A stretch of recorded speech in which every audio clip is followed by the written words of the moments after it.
Le docteur Sylvain Youma Ramazani, secrétaire général à la santé publique hygiène, a ouvert hier 4 septembre 2024 un atelier de restitution des résultats de l'analyse IPC malnutrition aiguë en RDC, couplé avec la clôture de la cérémonie de la Semaine mondiale de l'allaitement maternel tenue mercredi 4 septembre 2024 au Congo Fleuve Hotel. Pour le directeur Bruno Bindama, plus ou moins 6 millions d'enfants de moins de 5 ans sont atteints de la malnutrition aiguë. Et des invités. Avant toute chose, je voudrais m'acquitter d'un agréable devoir, celui de vous souhaiter la bienvenue dans ce beau cadre du Fleuve Congo Hotel, où vous avez bien voulu répondre à l'invitation que vous adressée par le ministère de la Santé publique, invitation relative à ce double événement, à savoir la restitution de l'analyse IPC pour sa validation, ainsi que la clôture de la célébration de la Semaine mondiale de l'allaitement maternel. Mesdames et messieurs distingués invités, la situation nutritionnelle en RDC demeure un problème de santé publique. Et ce problème est tellement majeur que ça affecte notre population. Je voudrais rappeler qu'il y a plus ou moins 6 millions d'enfants de moins de 5 ans qui souffrent de la malnutrition aiguë globale et 11 millions d'enfants souffrent de la malnutrition chronique, selon les rapports de la dernière enquête nutritionnelle menée dans notre pays l'année passée. Cette situation devient inacceptable et cela exige que l'on puisse mettre sur pied de nouvelles approches pour analyser de manière rigoureuse et pertinente la situation nutritionnelle à court terme, à moyen terme, afin de proposer des réponses à plus grande échelle avec un impact à long terme. C'est dans ce cadre que le processus IPC, malnutrition aiguë, a été proposé au pays. Et la première fois pour que nous puissions faire cette analyse IPC, c'était en 2021. Et aujourd'hui, nous sommes au 4e cycle. Cette analyse nous permet d'analyser les degrés de sévérité de la malnutrition aiguë par zone de santé, de vérifier les zones de santé touchées afin d'avoir une cartographie au niveau du pays, de connaître le nombre de personnes touchées par malnutrition au sein de ces zones de santé, ainsi que les profils socio-économiques des personnes touchées.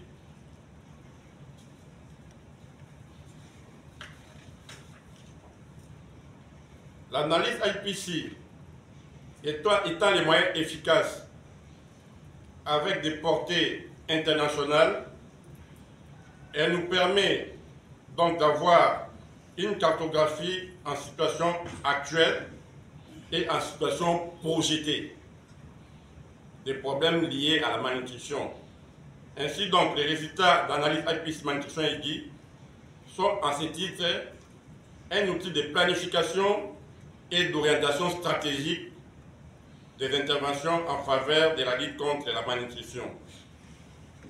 Mesdames et messieurs, l'atelier de ce jour met en évidence les résultats du 4e cycle de l'analyse IPC, malnutrition aiguë en RDC.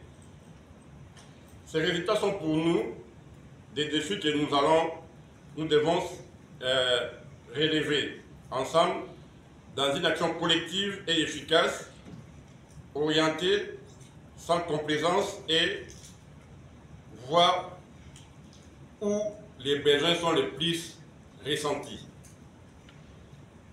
Mesdames et messieurs, je ne saurais clore ce mot sans adresser mes remerciements à l'Organisation mondiale de la santé qui a permis la tenue de cet atelier et Mes remerciements s'adressent également à tous les partenaires techniques et financiers qui ont eu à contribuer pour que ces analyses puissent être réalisées. Je citerai notamment les GSI, l'UNICEF, la FAO, les PAM, les clusters nutrition, COPI, Save the Children. Et au nom du CONANIT ainsi qu'au nom de tous les acteurs qui ont contribué à cette analyse, je leur dis grand merci. Je vous remercie pour votre attention. De son côté, Jean-Baptiste Nikiema, directeur adjoint de l'OMS RDC, s'est dit confiant et dit prêt pour combattre la malnutrition et les monkeypox en RDC. Le ministère de la Santé m'a posé il y a quelques jours par rapport à la continuité des programmes dans le contexte de Mpox. Et il m'a demandé, est-ce que l'OMS va continuer à soutenir les autres programmes de santé pendant que nous devons répondre à Mpox, ou bien allons-nous tout suspendre et attendre que Mpox passe et puis on recommence? Alors, c'est tout le contraire. Il faut amplifier même les programmes, parce que sans les programmes, il n'y a pas de réponse aux urgences. Et la nutrition est une démonstration de cela. Sans... Veuillez vous manifester en levant les mains. Merci. C'est les conseillers ministres pour pouvoir bien prononcer son mot de clôture. La semaine mondiale de l'allaitement maternel, SMAM, conformément aux recommandations internationales de l'Assemblée mondiale de la santé. C'est là dans le but de donner une visibilité de la pratique de l'allaitement et de permettre à chacun d'exprimer son soutien à ce qui est aujourd'hui une préoccupation internationale de santé publique. Selon l'OMS, l'allaitement au sein de tous les nourrissons jusqu'à l'âge de 24 mois permettrait de sauver plus de 820 000 enfants de moins de 5 ans dans le monde chaque année. Le thème retenu pour cette année était « Réduire les inégalités, soutenir l'allaitement maternel pour tous ».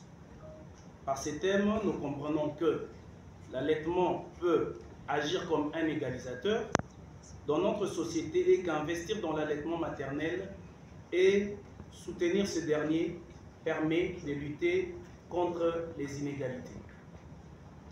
La Semaine mondiale de l'allaitement maternel que nous clôturons aujourd'hui vise à promouvoir les meilleures pratiques en matière de soutien à l'allaitement maternel par tous.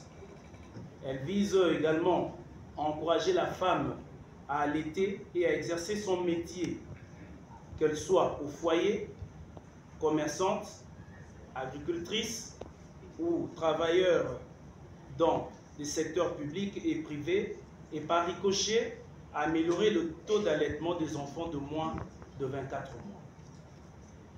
En République démocratique du Congo, la célébration de la Semaine mondiale de l'allaitement maternel est une occasion de taille pour intensifier la promotion, la protection et le soutien à l'allaitement maternel. Malgré les avancées obtenues dans le secteur de l'allaitement maternel optimal, la mise au sein précoce est à 73,4%, le taux d'allaitement maternel exclusif est à 59,6% et l'allaitement maternel continu est à 71,6% selon le résultat de l'enquête nationale de nutrition ENN 2023. L'allaitement maternel présente des avantages sur le plan cognitif et sanitaire pour les nourrissons ainsi que pour leur mère, communauté, et permet la réduction des dépenses au sein des familles. Il constitue un moyen peu coûteux de nourrir les bébés avec comme impact la lutte contre la pauvreté et la faim, l'amélioration de l'accès des enfants à une alimentation gratuite, abordable, adaptée. Il permet de lutter contre la malnutrition sous toutes ses formes et contre l'insécurité alimentaire des enfants, surtout en temps de crise. L'allaitement maternel offre à chaque enfant le meilleur départ possible dans la vie. Il s'agit de la meilleure source d'alimentation du bébé qui favorise le développement du cerveau et même l'installation de l'immunité et offre des avantages pour la mère et le bébé. Cette célébration constitue une occasion pour nous d'accroître l'application des recommandations universelles relatives à la protection, à la promotion et au soutien de l'allaitement maternel en évidence à les travers résultats du l'amélioration de la 4e cycle compréhension IPC Malnutrition aiguë membres en RDC. sur Les l'initiation résultats à demeurent l'allaitement pour la RDC dans l'heure qui suit des la défis à relever allaitement dans maternel l'ensemble exclusif jusqu'à l'âge de tous les de 6 pays mois et et ça doit allaitement se faire d'une maternel manière continu collective, jusqu'à l'âge de a 24 dit mois. le directeur Bruno Bindama. Par conséquent, il n'y a aucun aliment qui peut rivaliser avec les laits maternels sur les bénéfices apportés à l'enfant pour le rendre utile dans la société. C'est ainsi qu'au niveau régional de l'Afrique subsaharienne, l'initiative Plus fort avec les laits maternels uniquement a été mise en place et dont notre pays, la République démocratique du Congo, a adhéré depuis 2020. Cette dernière vise à promouvoir, soutenir et protéger l'allaitement maternel pendant la période allant de la naissance jusqu'à l'âge de 6 mois où il faut uniquement les laits maternels sans l'ajout d'autres aliments ni de l'eau.